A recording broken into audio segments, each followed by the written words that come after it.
Bonjour, un visage juvénile, un bon parcours scolaire, un casier judiciaire vierge, rien ne laissait penser, comme le titre aujourd'hui en France, que Sid Ahmed Glam était programmé pour tuer. Et pourtant, il s'apprêtait à attaquer 2 églises en région parisienne. Le meurtrier présumé d'Aurélie Châtelain en avait reçu l'ordre par téléphone de l'organisation État islamique.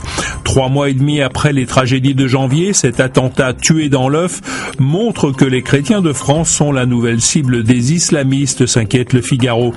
Pour l'éditorialiste du quotidien, c'est la preuve que l'ennemi est d'abord à l'intérieur, sournoisement caché, et que la loi sur le renseignement, critiquée à droite et à gauche, n'est pas de trop.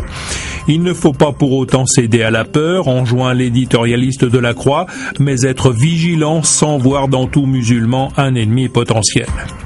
Il y a 2 ans, la loi ouvrant le mariage et l'adoption aux couples homosexuels était définitivement adoptée. Et le quotidien catholique constate que malgré la contestation et les oppositions de toute nature, le mariage pour tous fait désormais partie du paysage. En 2 ans, 17 500 couples homosexuels se sont mariés et même les maires les plus réticents ont fini par respecter la loi.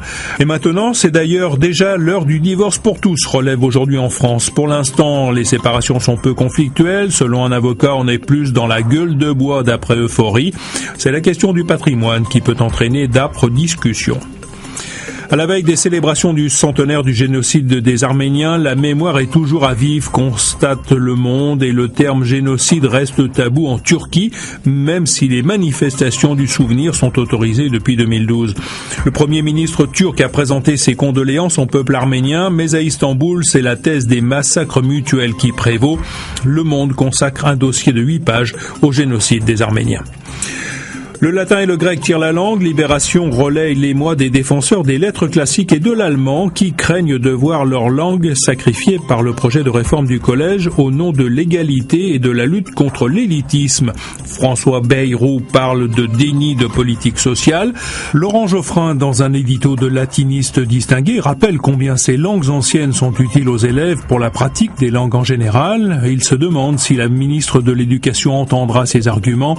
Aléa Jacques Taest, conclut-il, tel Jules César, et Plantu à la une du Monde est tout aussi fataliste.